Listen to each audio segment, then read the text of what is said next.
Hola, ¿qué tal? Muy buenas tardes. Bienvenidas a todas. Muchas gracias por acompañarme de nuevo por aquí. Cuéntenme si me escuchan, si me ven bien.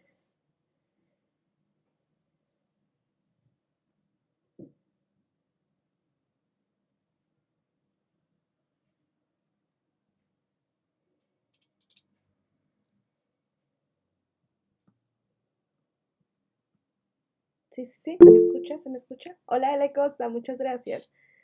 Bueno, una disculpa. La semana pasada estuve ocupada con cosas del trabajo, entonces no pudimos hacer reunión. Y esta semana varié un poquito la metodología porque no he podido trabajar en mi proyecto de escritura. Hola Tina, muchas gracias por venir, bienvenida. Entonces por eso dije, vamos a trabajar en algo un poco más concreto porque me puse a Keller, bienvenida. Muchas gracias.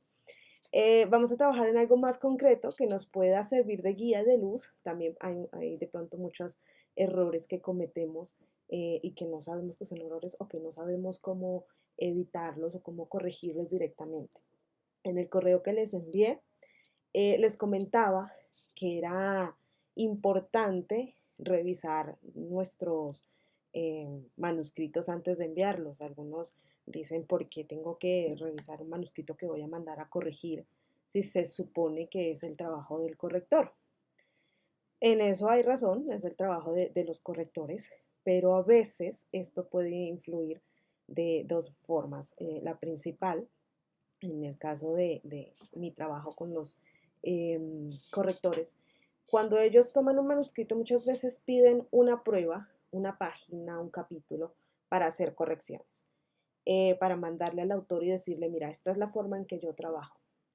Y antes de hacer esa cotización de precios, porque muchos correctores trabajan por el número de palabras o por el número de páginas, esto influye mucho en el costo al final. Entonces, número de páginas a veces sale un poco más barato cuando el número de palabras son más o menos 0,0050 dólares, por hablar en una moneda más general, por palabra. Entonces, imagina que tú tienes 60,000 palabras, ya vas sumando a más de $300 una corrección.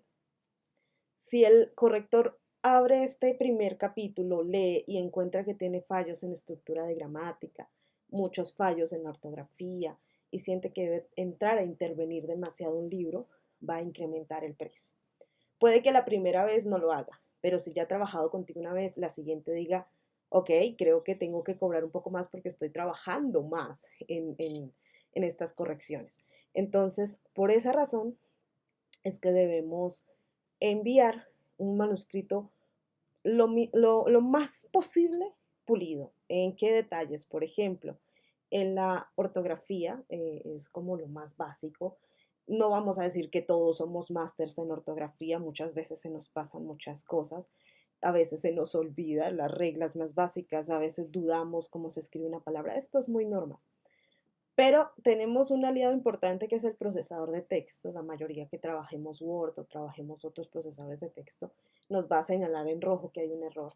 Entonces, si no estamos seguros, de pronto decimos, no, la palabra es así, pues fácilmente Google nos soluciona eh, esta situación, nos saca de la duda. La RAE es muy rápida, le mandas un tweet y ellos te responden enseguida, te lo explican todo.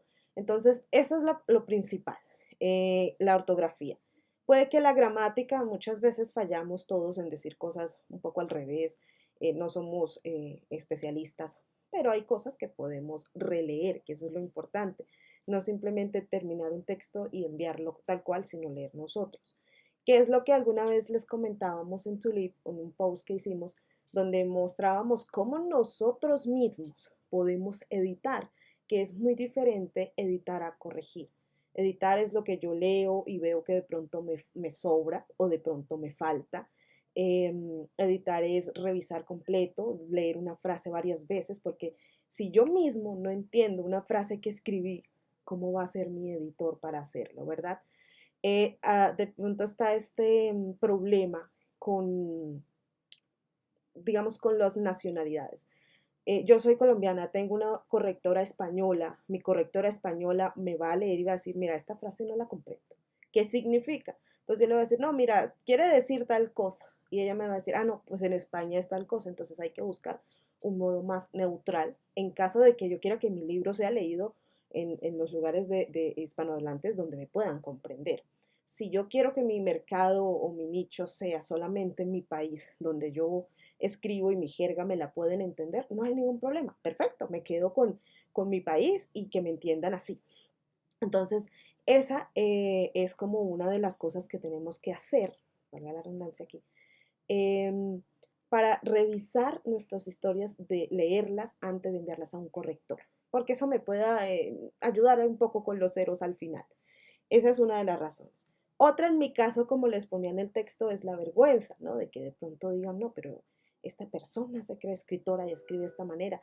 Y no es, digamos, una crítica a dedo, ni es como hacia alguien directamente, pero es muy triste cuando uno lee una historia que pueda tener potencial e idea, pero la persona parece que o nunca ha leído en su vida, o cuando tú lees dices, ¿qué es esto?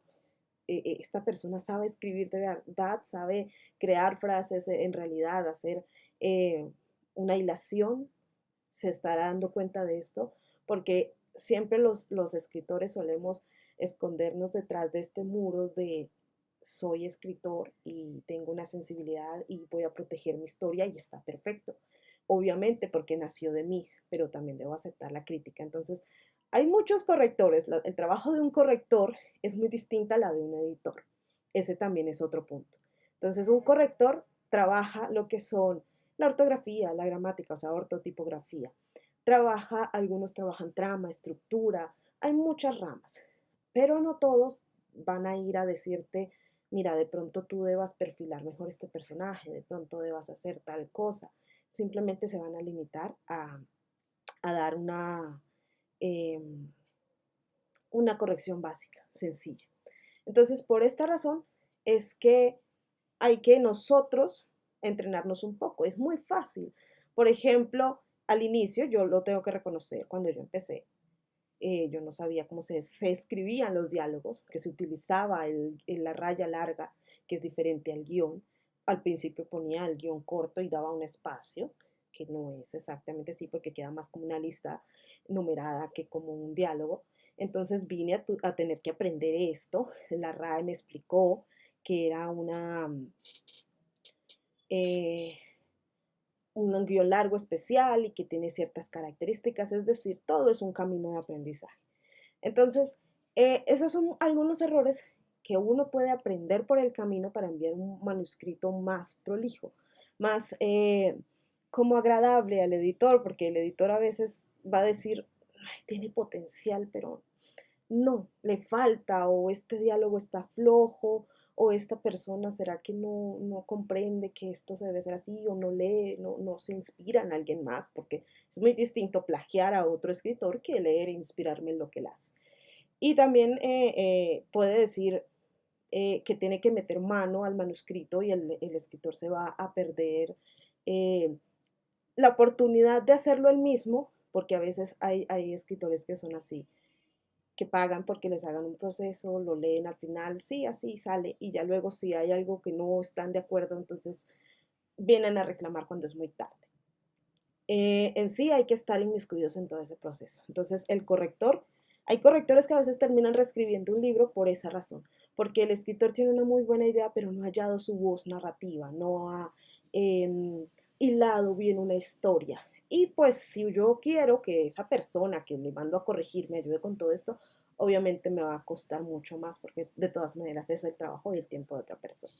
Entonces, por esa razón es que nosotros como escritores debemos aprender un poquito de estos detalles que nos puedan ahorrar tanto unos ceros, pero también nos pueden a nosotros enseñar y educar para que en el futuro pues lo hagamos mejor, ¿no? Esas son de las razones principales para editar un libro o revisarlo, darle tiempo, porque también eso es importante. Yo puedo acabar de hacer un libro, pero no porque tenga una fecha de entrega ya el libro esté ya correcto. De pronto yo necesite leerlo con un tiempo de espera y darme cuenta que hay algo en la trama que no está funcionando, que hay algo que me está de pronto fallando de las fechas, de la línea de tiempo, todo eso es importante para dejar reposar. Y no vengo yo a decir aquí que esto lo he hecho yo toda la vida porque nadie nace aprendido, lo tuve que aprender con el tiempo, pero es bueno recordarnos eso de vez en cuando. Entonces, dije, eso lo vamos a ver ahora con un libro que publiqué hace 6 años, cuando sabía muy poco, ahora no sé demasiado, pero ya creo que sé un poco más. Y entonces dije, vamos a mostrar esos errores para que entre todos veamos cómo hacer este proceso de edición un poco más fácil para nosotros y para el corrector. Y esto también a veces pasa, me lo preguntaban en la semana pasada en un mensaje en su libro de las tarjetas de preguntas, que si yo sabía cómo se debía enviar una propuesta a una editorial, que querían que una editorial publicara, que ya había enviado un par de correos y que había como un mensaje genérico que les había enviado de que estuviera atento si había respuesta, porque las editoriales son así, no están obligadas a responder. Eh, yo siento, algunos dicen que es una falta de respeto que la editorial no te escriba que no va a publicarte, pero a veces también yo siento que es como una especie de prevención a lo que a lo que nos puedan decir eh, de nuestra historia, ¿verdad? De que de pronto no les gustó o hay un fallo. Hay muchas razones por las que las editoriales nos van a detener un manuscrito, nos van a decir que no.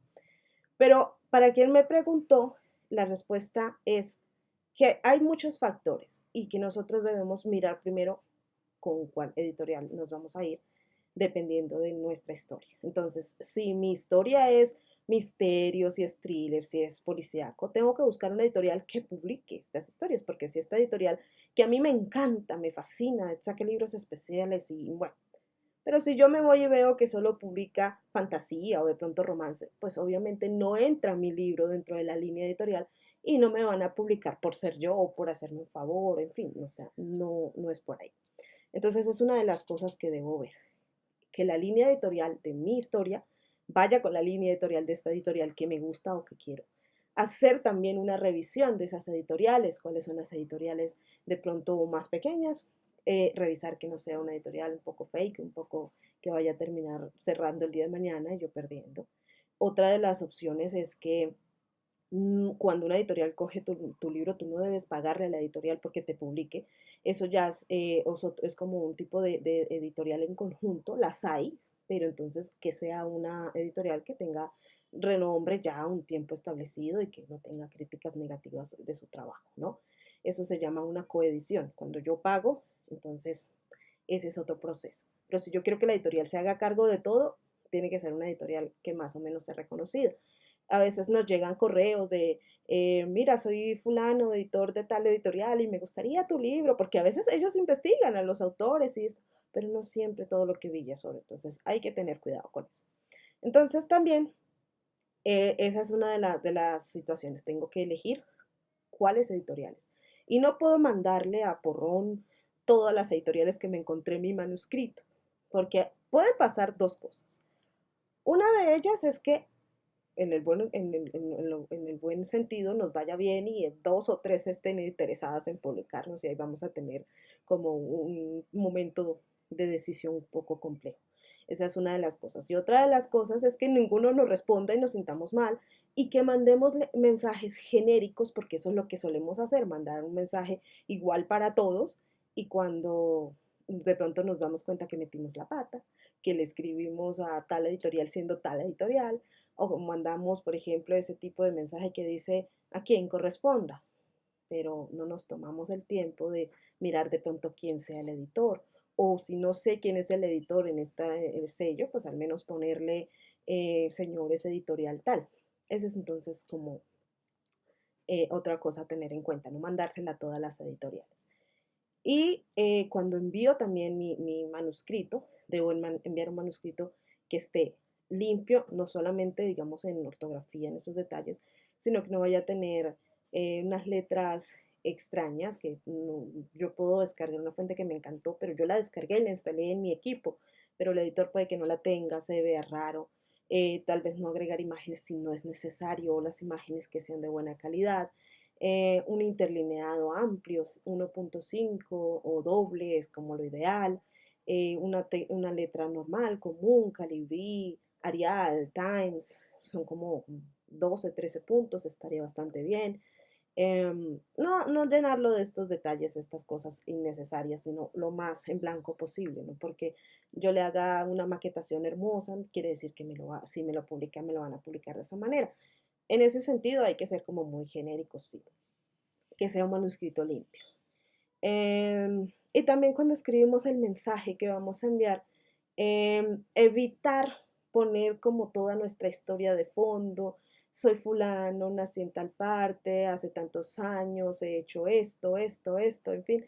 A veces es irrelevante porque para esa persona yo soy una persona nueva. Entonces hagamos de cuenta que yo llego a un salón a conocer a alguien en una fiesta y me presento, hola, soy Isa Quintín, nací hace 31 años en Colombia. Yo no hago eso cuando me presento. Soy Isa Quintín y me dedico al diseño gráfico. Ya ahí puede salir una conversación. Entonces, ese es un punto importante cuando mandamos un mensaje a una editorial. Ser claros y concisos en cuanto a nosotros.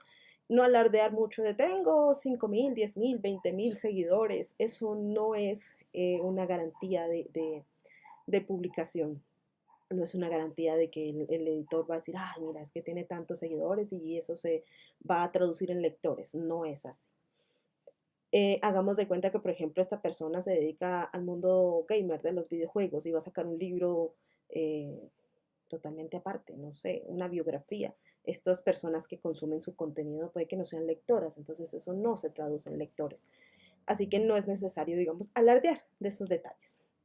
Una biografía muy corta, muy sencilla, simplemente me presento en unos 3 o 4 renglones, decir de qué se trata la historia, venderles, tener claro cuál es el objetivo de mi historia, qué es lo que quiero yo presentarles, proyectarles, cómo les puedo generar un poco de gancho, en qué rangos de edad también, en qué géneros les puede servir, ser muy amable, agradecer, dejar todos mis datos de contacto, eso es importante, mi teléfono, mi correo electrónico, si tengo un sitio web donde me puedan ir a ver, si por ejemplo quiero agregar mi perfil de Goodreads para que vean las personas que me leen y me comentan mis historias, esto es importante, un editor siempre hace esta tarea.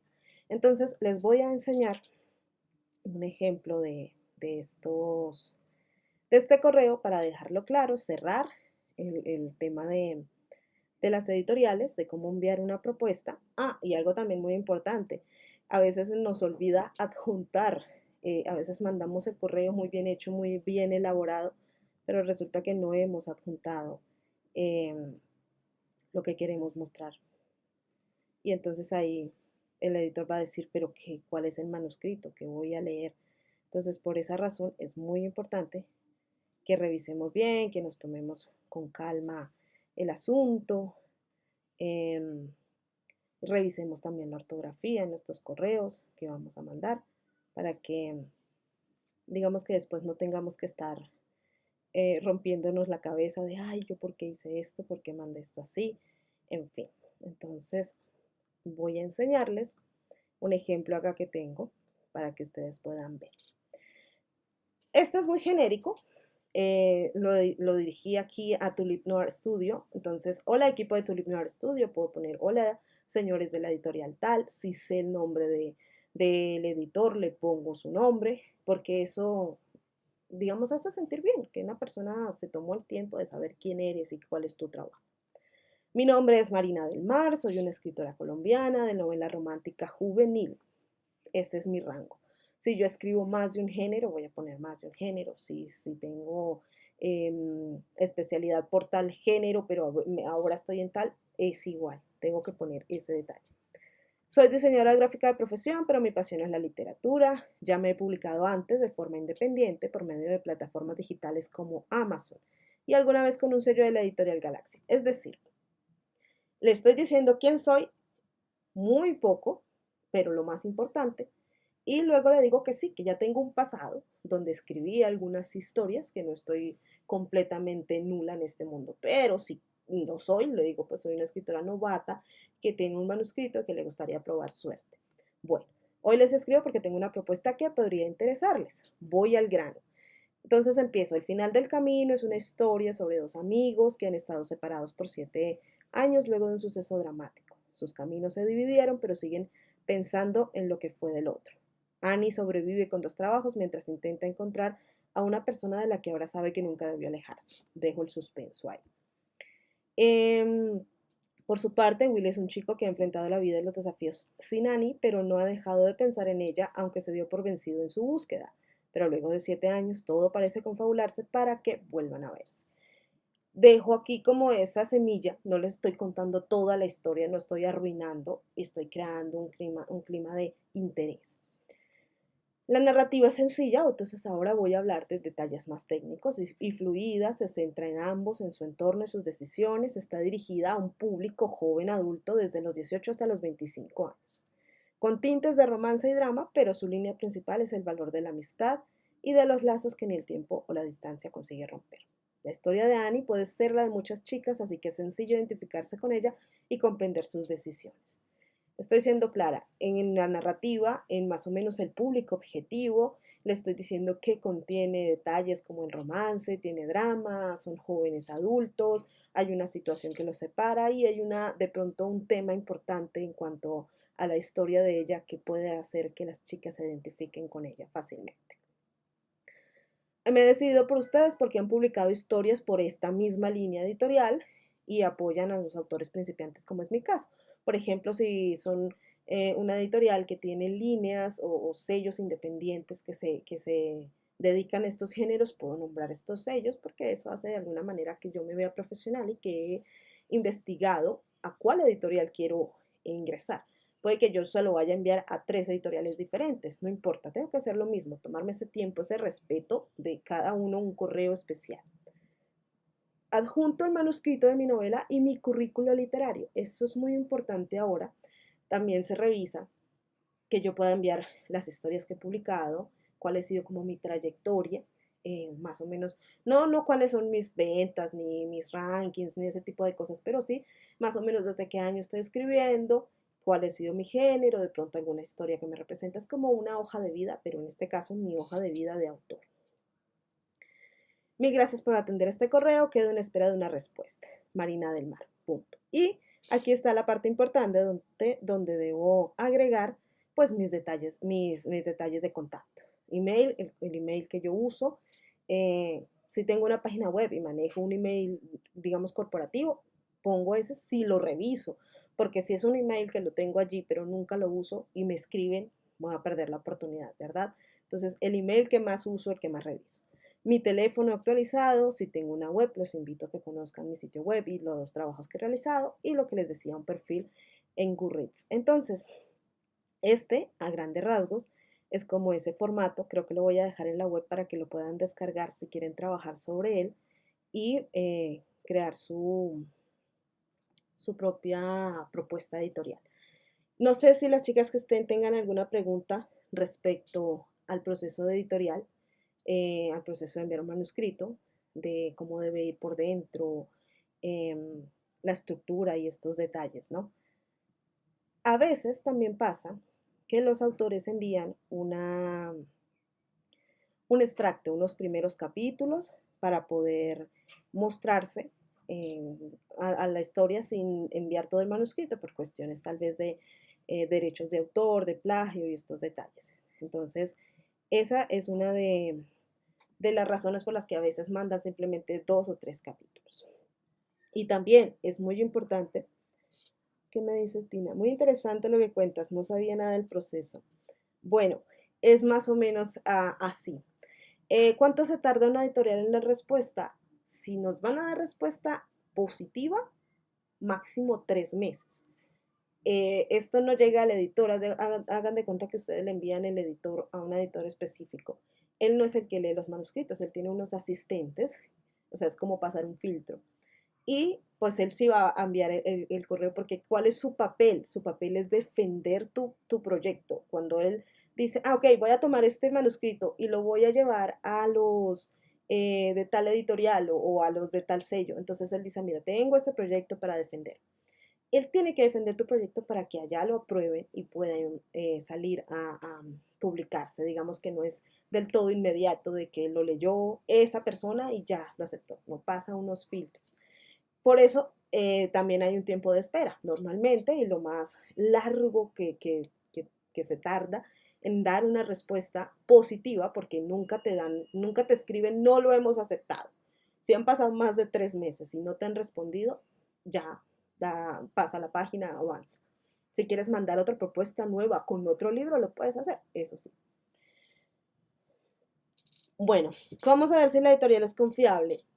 Uno, hay que irse a una página web y ver eh, cuáles son sus autores.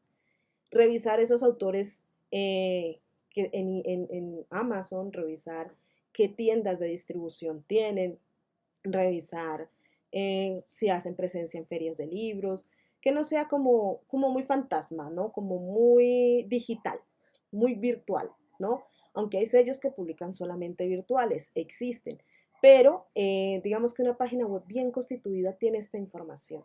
De pronto preguntar con personas del medio del literario como Bookstagrammers que ya digamos, tienen como ese entorno de trabajar con algunas editoriales, si de pronto conoces a un autor que sea de este sello y tienes un mínimo de confianza, preguntarle también, aunque a veces suele ser muy celosos con esta información, pero lo ideal es que busquemos una editorial que tenga un poco de bagaje, un poco de historia, que no esté como muy reciente, porque ¿qué está en juego? Y eso lo hemos visto mucho en Facebook, que nos cuentan estas historias de editoriales fantasmas que un día para otro desaparecen, se llevan los manuscritos, los derechos y todas las ganancias y el autor no ve nada.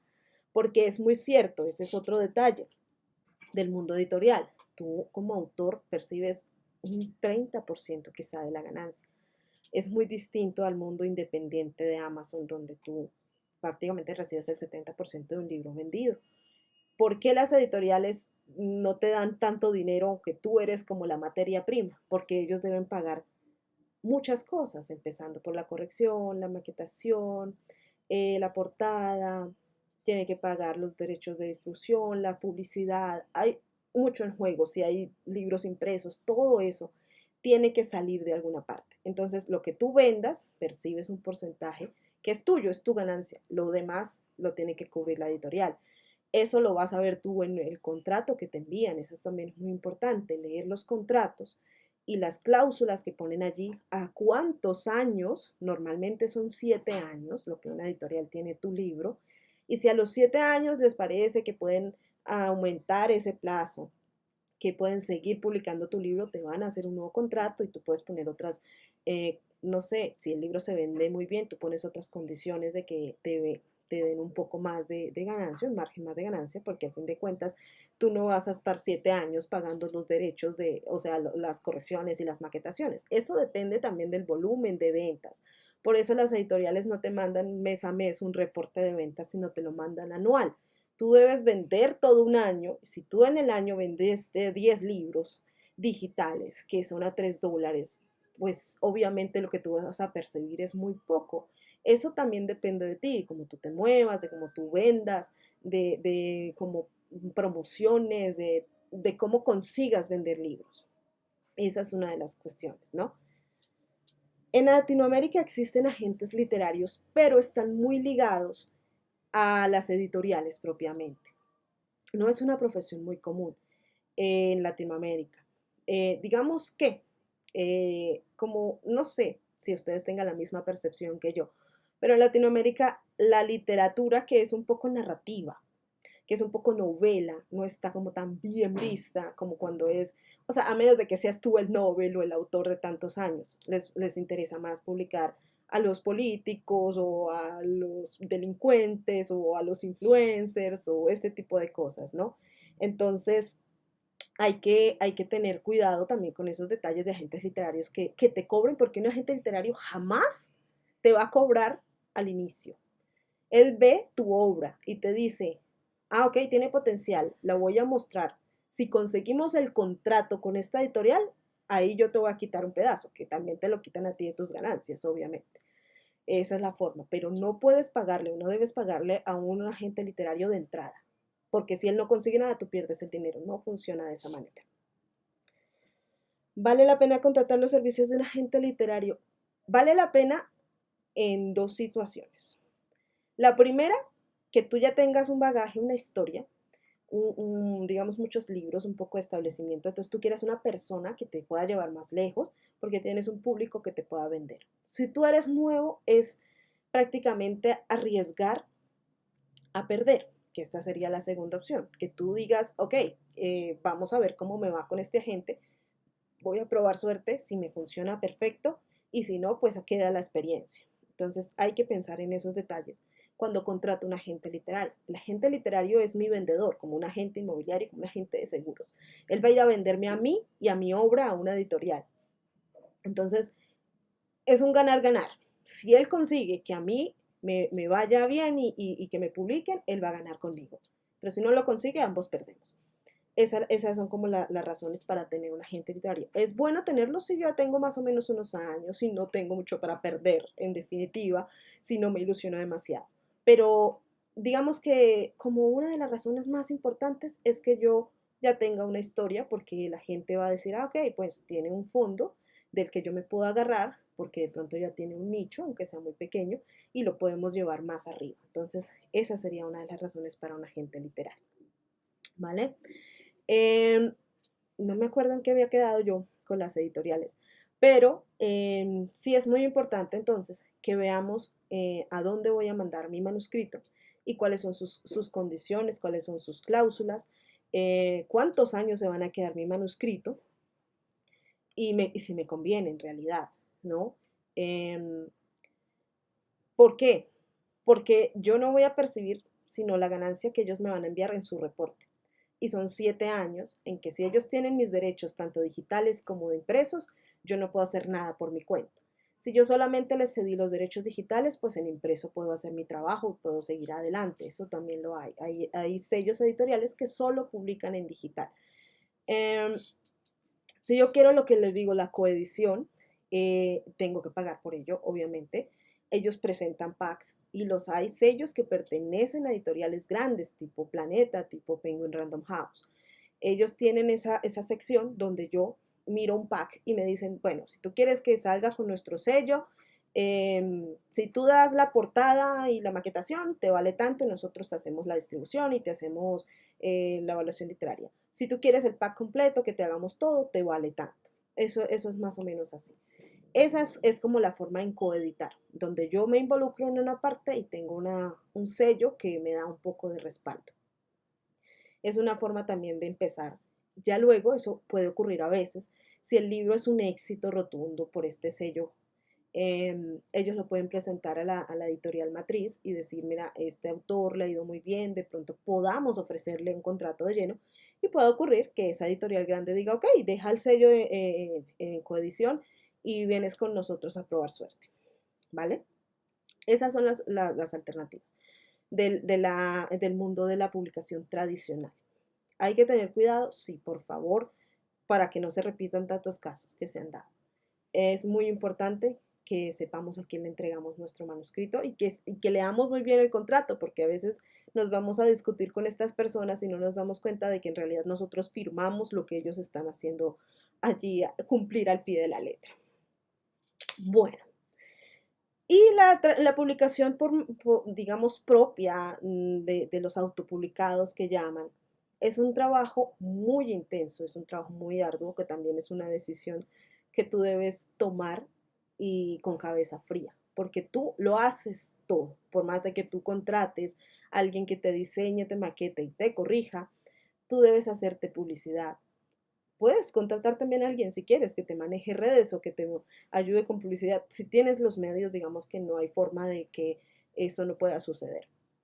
Pero debes inmiscuirte en todo el proceso, debes hacerte publicidad, escribirle a las personas que puedan hacerte una reseña, ofrecer tu libro, hacer sorteos, mirar presupuestos, tienes limitaciones, por ejemplo, a la hora de distribuir tus libros en otros países, hay muchas situaciones que pueden presentarse para un autopublicado. Entonces, es otra situación que tú debes pensar con cabeza fría. ¿Por qué quiero ser autopublicado? ¿Por la cuestión monetaria? ¿Porque prefiero tener yo el dominio general de mis derechos? ¿Porque no confío en las editoriales tradicionales? Todo ese tipo de detalles tengo que pensarlos primero, antes de tomar una decisión. Ya luego te toca esperar tantos años o pelear en los tribunales o un montón de cosas para que te devuelvan tus derechos intelectuales. Y de distribución. Ese es otro punto muy importante, los derechos. Eh, Cuando tú les firmas a ellos, tú les cedes los derechos de reproducción. Intelectualmente sigue siendo tuyo, pero tú les permites a ellos, cuando tú firmas y aceptas todos los ajustes, ellos pueden mandar a hacer, si tienen mucho éxito, ellos pueden mandar a hacer contrataciones para una serie, una película, un videojuego, un cómic, no sé, otros tipos de distribución que puedan hacerse. Y eso, por más de que tú intentes estar como en control de la situación, no vas a conseguir el control de la situación porque los derechos los tiene esta editorial. Y ahí es cuando vemos los desastres de las adaptaciones. Muchas veces el escritor puede estar revisando, pero el escritor no puede hacer más cosas, a menos de que se meta con, no sé, un proceso legal muy fuerte, detenga y evite, pero eso también acarrea demandas. Entonces, hay que tomar la decisión con cabeza fría. Sin embargo, no es para desilusionarse, simplemente hay que tener las cosas claras siempre, siempre, saber que el mundo literario es una rifa, es una lotería. No todos los cogen y si los cogen no todos van a tener éxito o no todos los libros van a ser bestsellers. Todo es una ruleta, no sabemos en qué momento estamos arriba ni en qué momento estamos abajo. Pero no hay que desanimarse. Si nuestro sueño es enviar a una editorial, probemos suerte. Si queremos seguir haciéndolo por nuestra parte, pues ya sabemos cómo es el proceso. Inmiscuirnos lo más posible y no alejarnos de las redes porque al fin de cuentas las redes son las que nos llevan a los lectores, a los potenciales lectores. Bueno, entonces creo que por ahí podemos dar por cerrado el tema de las editoriales, porque en este momento me he consumido casi toda la hora hablándoles de esto y no hemos mirado la corrección. Voy entonces a abrir el manuscrito que quiero editar. Es este. Es una novela policíaca que escribí hace mucho tiempo. 6 años. Tuvo su corrección en su momento. Pero también, como les dije la primera vez, siempre hay cambios. Siempre la RAE nos está cambiando el sistema, nos está cambiando las normas, entonces hay que estar actualizados. Esto no va a reemplazar la corrección profesional. Esta es mi lectura como autora de este libro para ver cómo lo puedo manejar más adelante, cómo lo puedo revisar más adelante con un corrector profesional que me diga, mira, esto es mejor, pero yo tengo que mirar primero porque yo concebí la historia. Entonces, si yo leo algo que digo, mira, esto mejor no, o esta frase debí decirla de esta manera, es el momento de hacerlo. Entonces, esta historia tiene una particularidad y es que tiene 3 personajes narrando la historia en tiempos verbales diferentes. Aquí está el prólogo, el inicio. Este personaje llamado Manuel está narrando en primera persona, o sea, in situ, en el momento, en la situación, en lo que está pasando. Pero no está narrando él en primera persona, perdón, está narrando en presente, es la cuestión, pero narra en tercera persona. Presente, tercera persona, en situación, en momento. Tengo otro personaje que se llama Caleb, que él narra en pasado, tercera persona en pasado, los hechos ya ocurrieron. Y tengo otro que narra en primera persona presente, en lo que está ocurriendo. Porque son 3 puntos diferentes, puntos de vista diferentes en la misma historia. Entonces tengo que revisar eso. Aquí en este momento sé que este primer personaje narra en presente. Entonces veo, maldito dolor de cabeza. Eso ya no es normal. Estaba seguro de que 6 días seguidos con dolor punzante en las sienes y los músculos del cuello no son una consecuencia del estrés que maneja por estos días. Aquí está el primer error. Este estaba es un verbo en pasado. Y yo estoy narrando en presente y me lo confirma este son que está aquí normal, ¿no? O este maneja que también está aquí presente. Entonces, lo primero que tengo que hacer es cambiar este verbo para que cuando yo, para que cuando yo se lo mande al corrector, no tenga, por ejemplo, esta pregunta de, ¿querías narrar en presente o querías narrar en pasado? ¿Qué pasa muchas veces? Entonces, ¿estás seguro de que 6 días seguidos con dolor punzante en las sienes y los músculos del cuello no son una consecuencia del estrés que maneja por estos días? Años atrás nada de eso le sucedía. No entiende lo que le está pasando. Ya no puede pasar más de 2 días sin dormir, sin que no le queje. Acá tenemos otro problema. Tenemos dos sin, que son cosas que no se deben hacer, que debemos revisar también nosotros en nuestros manuscritos, que no hayan palabras seguidas iguales si podemos utilizarlas por otros. Entonces, ya no puede pasar más de 2 días sin dormir. Y tengo que revisar acá qué le pongo a esta frase, ¿no?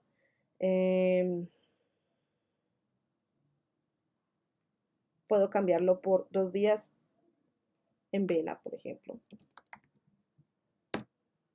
Ya luego miro si me conviene esa frase aquí, sin que no le aqueje ese dolor endemoniado. Se da vuelta hacia el lado izquierdo de la dura e incómoda litera en la que duerme. Bien, ¿cómo es la vida? Esto, ese es otro punto importante que debemos aprender nosotros a manejar. Normalmente en la RAE nos dicen que estas comillas angulares nos sirven para dos funciones, para pensamientos o para citar, cuando cito algo que dijo una persona.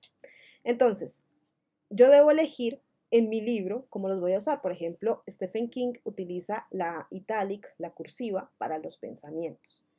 Entonces, si yo quiero usar para estos pensamientos y para citar algo diferente, entonces debo elegir. Por ejemplo, acá yo voy a decir que estos pensamientos los voy a poner en italic. Pero si voy a citar a alguien, voy a usar las comillas angulares. Aquí, por ejemplo, esto es otro pensamiento. Entonces, elimino la comilla angular y lo pongo en cursivo. Aquí viene una intervención ajena a la persona. Dice, por ejemplo, pudo dormir varios años en colchones mullidos o apoyar la cabeza en las almohadas de pluma, y si lo hacía sobre una piedra no le molestaba en absoluto.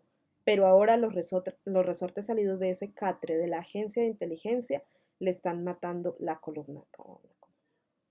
Entonces, vivo peor que un preso es su pensamiento. Y aquí aparece una voz solitaria. ¿De qué te estás quejando? La tengo en cursiva. Creo que me hace como contradicción con los pensamientos porque van a pensar que también es un pensamiento.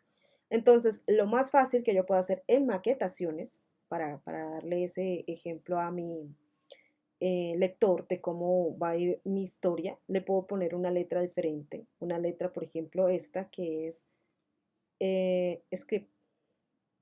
Entonces, esto me da la intención, me da a saber que yo tengo otra persona aquí interviniendo que no tiene nada que ver con el entorno. ¿De qué te estás quejando? Escucha una voz oscura y maliciosa que lo obliga a girarse abruptamente para ver de quién se trata. No hay nadie. Enciende la luz del escritorio y se pone de pie. Le es casi imposible enderezarse. Le duele cada músculo. Difícilmente lo logra. Enseguida está de pie, busca por todo el lugar, hasta en el baño. Tampoco tiene que ir muy lejos. Vive en un área de 3 por 3 metros. Nada.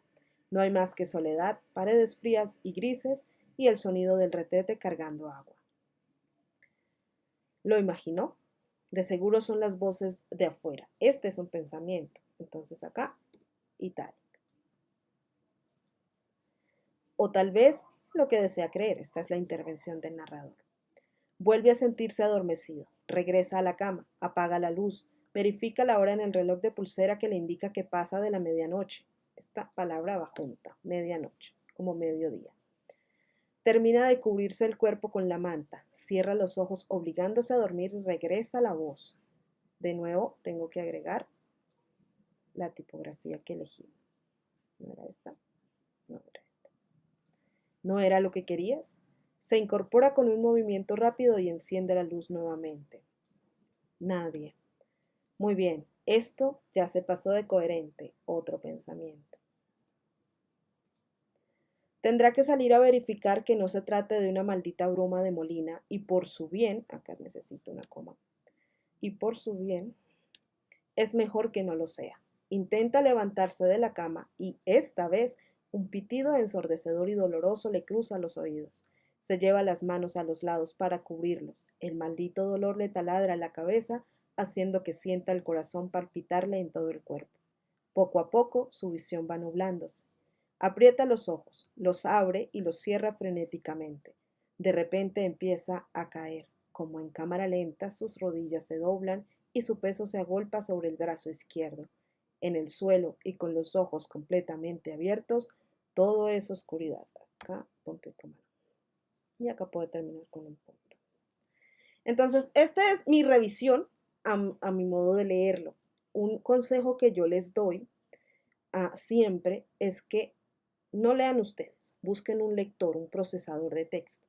En mi equipo, por ejemplo, yo simplemente creo que es oprimiendo Option y Escape, que él empieza Las ya. malditas pastillas ya no sirven para nada. Su cuerpo se está haciendo inmune al efecto de los analgésicos y a ese paso terminará cediendo a la morfina.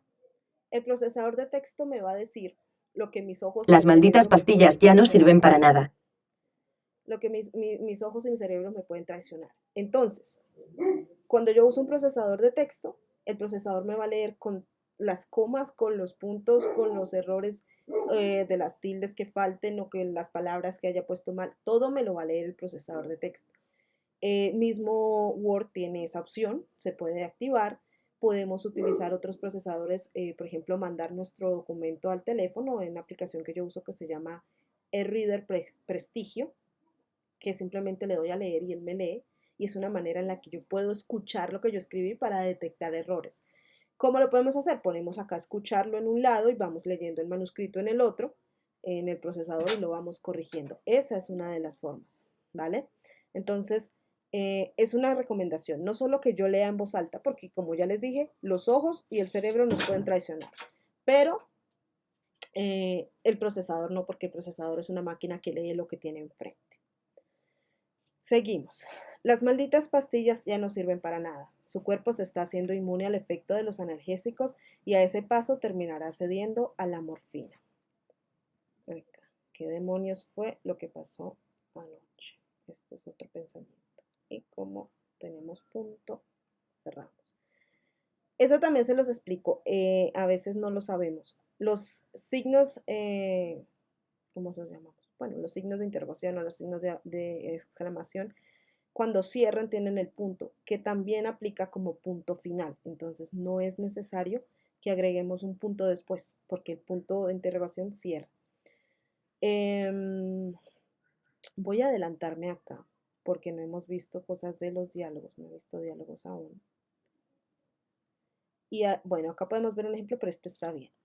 Cuando utilizamos luego del guión, porque este es el guión que hace la entrada al diálogo. Debí reírme en la cara del general Suárez cuando me anunció el grandioso ascenso. Este guión que entra acá es el guión del inciso, el guión del narrador. Entonces aquí dice, murmura mientras enciende la computadora. Este verbo que inicia se llama un verbo vocativo. Los verbos vocativos son los verbos de habla.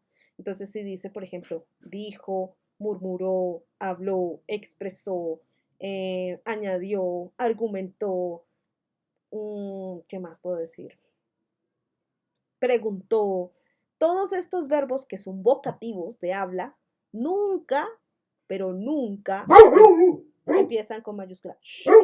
Sabas. Nunca empiezan con mayúscula. Siempre son en minúscula. Sabas. Perdón. Entonces, esto es importante acordarse siempre. Esto acá no puede terminar en punto, porque si esto tiene un punto, me indica automáticamente aquí,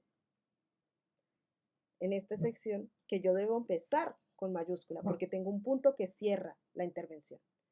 Entonces, para que esto no me pase. Mira, muchas gracias, Vale.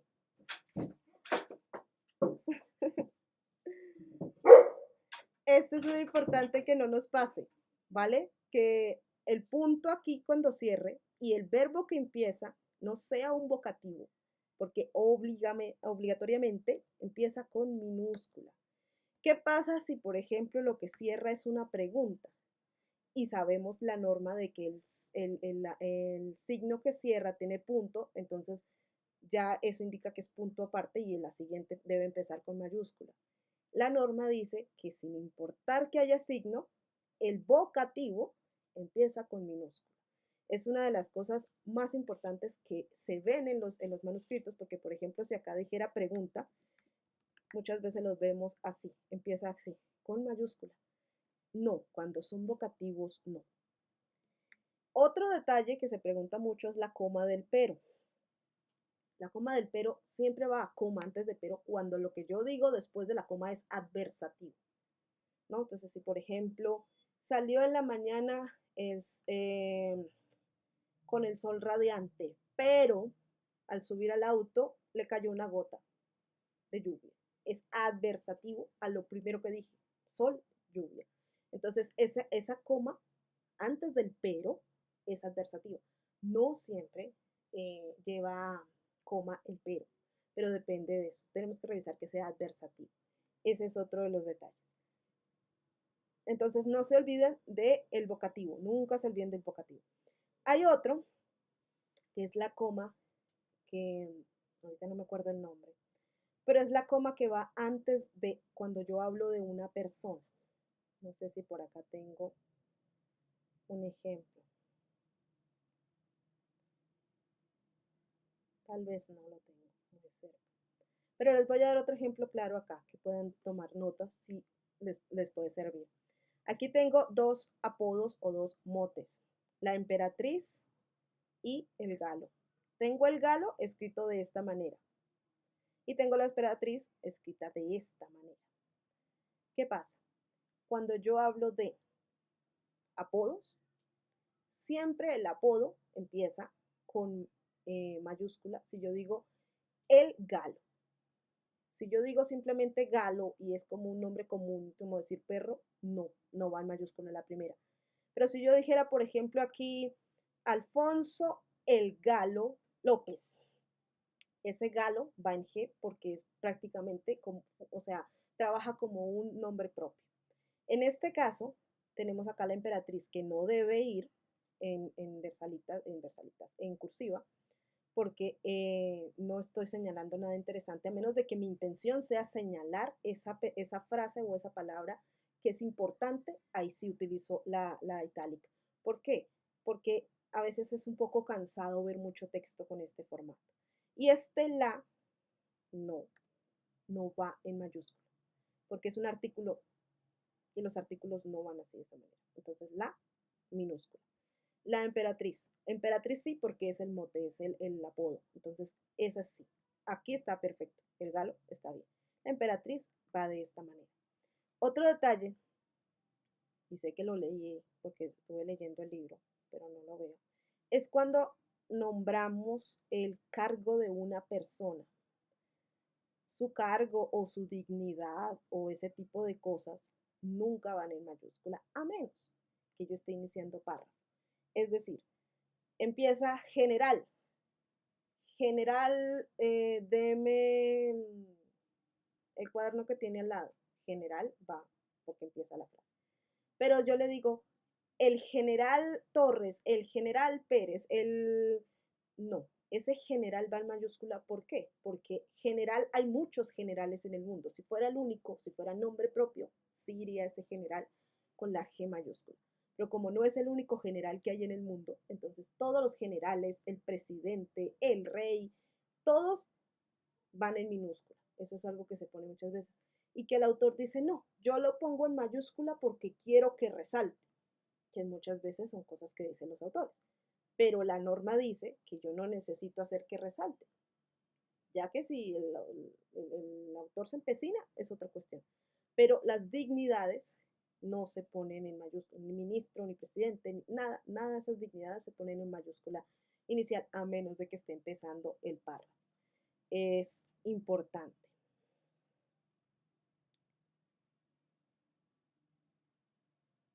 Aunque hay una que sí se pone en mayúscula con nombre propio, que es la de el Papa, porque Papa es prácticamente como uno solo cuando se refieren a él. No hay varios en ese momento ejerciendo esa profesión. Entonces, casi siempre ese Papa sí va con la primera en mayúscula, pero otras dignidades no las ponen de esa manera. Entonces, ahí les paso ese dato también. Ahí les decía la coma que va antes del personaje. Acá hay un ejemplo. Dice, sí, Molina. ¿Quién más se encarga de las investigaciones criminales? Molina es el apellido del personaje. Cuando yo voy a referirme a un personaje y tengo algo adelante, siempre le pongo una coma que es la coma de la pausa. Hola, Pedro, o sea, hola, coma, Pedro. Yo no hablo de esa manera, obviamente, pero en la literatura sí se necesita esa coma que da como el espacio a presentar a una persona. Esa coma ayuda muchísimo también como a crear una pausa y luego contar el resto de lo que voy a decir.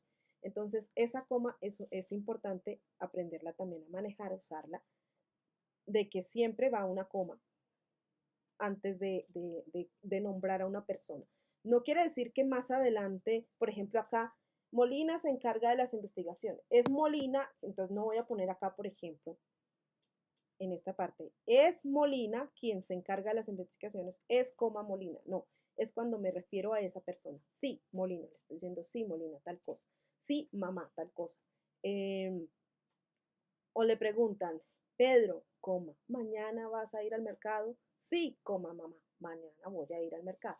Esas son las formas de utilizar esta coma. Entonces, esas cosas las puedo yo aprender eh, con el tiempo, con las mismas revisiones que yo le hago a mi historia para que cuando yo vuelva a escribir, pues ya no me vuelvan a ocurrir estos detalles, ¿no? Vamos a ver. Acá de otro ejemplo. Buenos días, coma, coronel. Eh,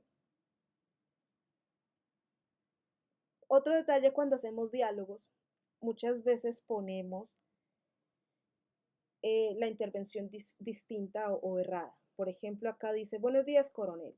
Caleb le tendió la mano y se quedó esperando a que fuera estrechada. Entendemos, según acá el inciso que hace el narrador, que Caleb fue quien dijo buenos días, coronel.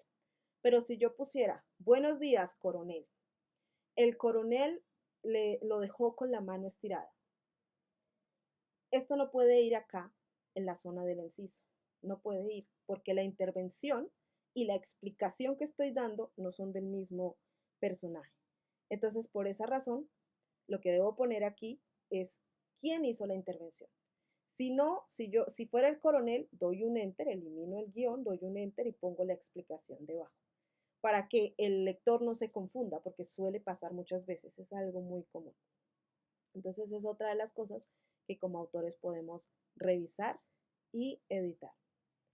Acá hay un ejemplo, por ejemplo, aquí hay un ejemplo de el vocativo cuando termina con signo y empieza en minúscula. Otro detalle importante es que cuando utilizamos los signos de interrogación y de admiración hay una cosa. Yo puedo poner cuantos signos de admiración quiera en una frase, pero no puedo poner más de un signo de interrogación. Ese sí es un error. Un solo signo de interrogación.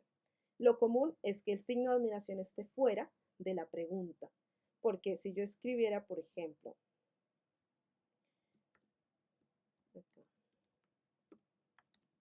¿dónde diablos fue tal cosa? Y lo dejo de esta manera.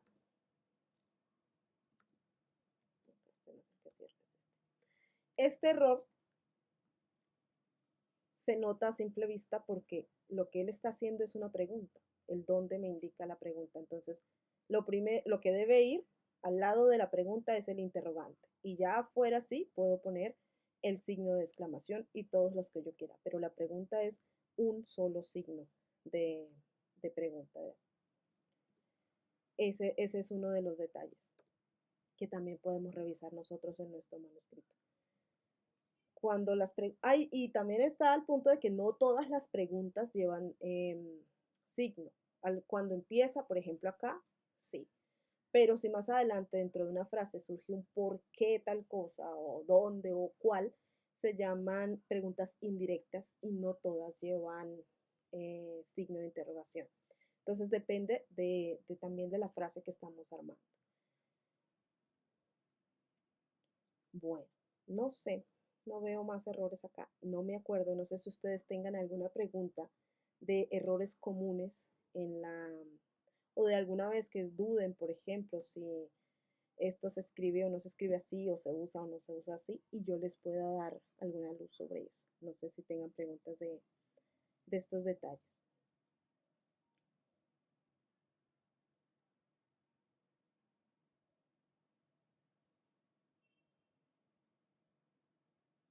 Acá, por ejemplo, cuando son dos preguntas, las preguntas se pueden comar, o sea, les puedes poner coma para separarlas. Si son varias preguntas que tienen que ver con lo mismo, sería como una lista, se pueden utilizar las comas.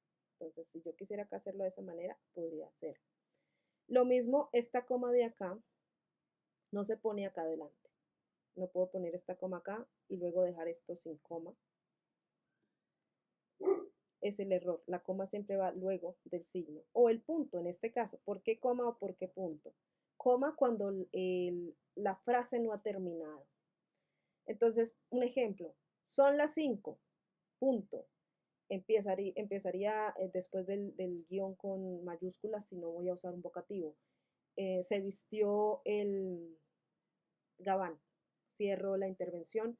Pongo punto de nuevo acá porque este punto es de inciso, este punto cierra el inciso y este punto termina la frase. Entonces, cierro acá el punto y luego dice, tengo que bajar al primer piso. Digamos que la primera frase y la segunda frase no se enlazan, entonces ahí sí hay punto. La coma es cuando la frase continúa, simplemente se hace un inciso de aclaración o un detalle importante y va a seguir la frase, entonces ahí llevamos coma. Lo mismo cuando hacemos, por ejemplo, un pensamiento y lo hacemos en comas diagonales, en comillas diagonales. Por ejemplo, acá está nevando. Cierro las comillas y pongo una coma. Pensó Manuel, por ejemplo. Cuando doy estos pensamientos y los pongo de esta manera, siempre va una coma acá y luego el verbo que se utiliza, ¿vale? Ese detalle también. El punto también es otro, cuando se utilizan comillas, ¿dónde va el punto? Cuando son pensamientos o tipo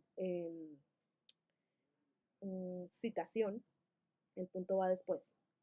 Pero cuando son citas célebres, algo que ya está establecido mucho tiempo, muchas veces se utiliza el punto antes de cerrar.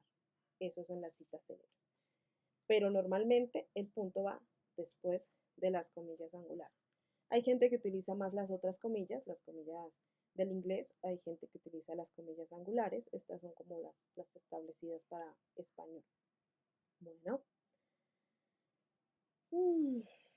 y creo que esas serían por el momento las que me acuerdo, que yo reviso siempre cuando reviso mis manuscritos, ¿no? Que los vocativos, los verbos que van después del guión no estén en mayúscula, los pensamientos que estén esclarecidos, porque puede que el corrector se equivoque y piense que eso no es un pensamiento, sino que es como una cita y entonces lo ponga de esa manera. Esos son detalles importantes a revisar. Bueno, no veo más detalles aquí. Creo que había visto más, pero en otros capítulos más adelante. También cuando hacemos estos guiones, si estos guiones cortos son para incisos, no llevamos signo después. Pero si son complementos en el diálogo, sí lleva la puntuación después. Pero eso se aprende, digamos, más que nada con el tiempo, con la práctica. Cuando el corrector nos envíe el archivo, muchas veces el corrector nos pone esta coma significa tal cosa. Esto es por tal situación. Eso nos sirve para aprender, pero si no lo hace, revisemos en el control de cambios los ajustes que ha hecho y vemos, por ejemplo, cómo pone los puntos, cómo pone los guiones, cómo pone las comillas. Todos esos elementos nosotros los vamos como aprendiendo sobre la marcha y ya luego es mucho más fácil para nosotros cuando escribimos y cuando revisamos. ¿Vale? Bueno, creo que esto podría ser hasta el momento lo que viéramos hoy. Se me fue el tiempo hablando un poco más del mundo editorial, pero si tienen más preguntas podemos revisarlo en una siguiente reunión. Si yo encuentro otros también, porque sé que hay muchas preguntas sobre la corrección, sobre los signos, sobre el uso del guión, sobre el uso de las comillas, sobre el uso del italic también, porque a veces la gente dice no es necesario. Por ejemplo, un flashback. La gente muchas veces tiende a poner los recuerdos en letra cursiva Y hay gente que dice que no le gusta, que no lo puede leer bien, que le molesta la visión, que la letra es complicada, en fin. Una solución efectiva es cambiar la letra, como les enseñé, como les mostré, y eso lo trabajamos más en maquetación, pero ustedes como autores pueden utilizar ese recurso. Poner el texto en una letra diferente, si estamos trabajando con serif, que sería la tipo Times, entonces cambiemos a Calibri, que es script. Entonces cambia rotundamente, es una forma. Eh, a veces no es necesario ponerlo porque si yo hago la transición de que la escena a la que voy es un recuerdo, entonces puedo decir como ocurrió hace 8 años y empiezo a narrar hace 8 años, sé que cerró. He visto autores que ponen inicio de la escena en retrospectiva y después final de la escena en retrospectiva. Yo siento que es como decirle al lector que no se esfuerce por leer un poco la historia y entenderla. No es necesario, si sabemos hacer una transición, esos cortes no se notan y el lector lo va a entender perfectamente. Eh, Detalles también como cuando usamos mensajes de texto, se pueden poner en otro tipo de letra, otra tipografía que sea diferente. Podemos jugar con Word a hacer, por ejemplo, que sea una columna más pequeña, más estrecha, con los márgenes. Eso también señala el cambio. Si, por ejemplo, hay más de un personaje narrando el mismo capítulo, igual le ponemos el nombre del personaje, no es necesario cambiar la tipografía, porque simplemente pongo Pedro, entonces sé que Pedro está narrando en el mismo capítulo y de su punto de vista no es necesario forzarlo de esa manera. Y así también nosotros nos ahorramos una confusión porque a veces nos olvidamos qué letra pusimos o cómo pusimos a tal personaje y al final el corrector es el que sufre y a veces el maquetador porque esto que era. Y en cuanto a cómo enviar mi manuscrito a la editorial, eso lo podemos eh, ver hay muchos como consejos, pero lo ideal, como les dije, que tenga interlineado de 1.5 es como para mí es como el mejor. Este, por ejemplo, tiene 1.5, el otro ya sería de 2, de doble. Aquí, por ejemplo, tiene una sangría de primera línea muy amplia. Yo lo bajaría a 1 o en su defecto a 5. Me parece que ya es eh, una buena distancia de sangría de primera línea. Normalmente estos espacios acá no los dejan, que es el espacio después del texto, pero si uno quiere dejarlos, le pone ese espacio después del texto para que se vea como más separado, como más organizado. Que la letra esté, que el párrafo esté justificado, que no haya letras raras. Por ejemplo, en este tengo letras raras porque estoy trabajando la maquetación enseguida. Entonces aquí tengo letras raras que son las que van a quedar luego en la maquetación. Pero para mandárselo a una editorial, que estos sean las letras más comunes y corrientes es como lo ideal. Y a veces se incluye en la primera página de los manuscritos, se puede poner como una sección que diga los nombres o sea, el nombre del autor, el título del libro, el año, de pronto algo así como de derechos y el teléfono, el mail, donde contactar. Eso se puede hacer. Y otro punto importante, antes de mandar cualquier manuscrito, registremos nuestros proyectos, nuestros libros, no solamente en Safe Creative, porque aunque sí es una función que sirve, es mejor hacerlo directamente en las oficinas de derechos de autor de nuestros países. Esto es una garantía porque hay dos opciones. Por ejemplo, en Colombia se trabaja el archivo que está inédito, el manuscrito inédito, o el que ya se publicó. Entonces, el inédito es más fácil porque simplemente tú envías el archivo, tus documentaciones y tus cosas y ellos te hacen el registro cuando revisen que no hay otro igual. Pero si tú ya lo publicaste, debes empezar a enviar otro tipo de certificaciones que a ellos les demuestren que el archivo es tuyo. Entonces, primordial, antes de enviar cualquier archivo a cualquier parte, incluso a un corrector, incluso a un editor, por favor, diríjanse a la Oficina de Derechos de Autor, a veces en el Ministerio de Justicia, en Cámara de Libro, así, en autonomías, no sé cómo lo llaman en otros países, pero busquen siempre un respaldo de que tengan un código de registro que digan este libro de tantas páginas con toda esta información es mío por cualquier cosa. Es algo que en este momento no debemos pasar por alto. Ya si nos pasa, de verdad que no es por inocencia, es por ignorancia. Entonces, esa es una de las recomendaciones. ¿Listo? No sé si tengan alguna pregunta para dar por terminado esta reunión de hoy. Si tengan alguna sugerencia que quieran ver en una próxima reunión, como les digo, estoy con el trabajo arriba, entonces me queda muy difícil seguir planificando la historia en estos días. Estoy en esto, en hacerles como unas charlas más sobre corrección, sobre algunos ajustes en maquetación, si ustedes mismos quieren hacer su manuscrito digital de una manera clara y sencilla, sin tantos detalles, también podríamos verlo en otro momento. De pronto algo de ustedes de sus redes sociales, de diseño básico, esas son como las ideas que tengo. Entonces, si ustedes hay algo que quieran ver, que quieran preguntar directamente, ya saben que me preguntan y yo no tengo ningún problema. Desde que yo lo sepa, yo les comento cómo es el asunto. Bueno, muchas gracias, Telecosta, muchas gracias, Tina. Eh, y eso, cuando yo vuelva a escribir, pues ya les comento que estoy perfilando de nuevo la historia porque me quedé en esa fase, ¿no? Vamos a ver que me baje un poco el flujo de trabajo para dedicarme porque no puedo. Y lo crean, la cabeza me bombardea con ideas, pero necesito que mis clientes no se enfaden conmigo.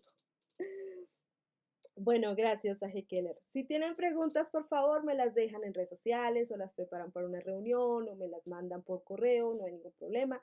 Yo les respondo por allí. La chica creo que no está hoy, pero como este video queda grabado, la chica que me preguntó sobre editoriales, pues aquí está la respuesta de lo que puedes hacer para enviar una propuesta editorial, ¿no? Que si yo recomiendo una a la otra, yo soy de las personas que piensa que uno debe probar suerte, a ver qué tal le va. Entonces, si tú quieres mandar tu manuscrito a una editorial, a ver si te publican, adelante. No tienes nada que perder en este momento. O sea, si te dicen que no, vale, y si te dicen que sí, también. ¿Listo? Señoritas, muchísimas gracias por su compañía. Entonces, nos veremos, yo creo que la próxima semana con algún tema también sencillo de trabajar, de tratar y cualquier sugerencia, cualquier mensaje que me quieran hacer llegar, lo podemos ir viendo. Tengo un texto que me enviaron que quieren que lo revisemos aquí, de pronto lo podemos ver aquí con algunos detalles de corrección en directo, con un texto que no esté ya revisado, porque de alguna manera el mío ya está revisado, así que verle los errores es más difícil que un manuscrito que esté, digamos, recién salido. Bueno, las dejo entonces. Un beso gigante, un abrazo, que les vaya muy bien, feliz fin de semana.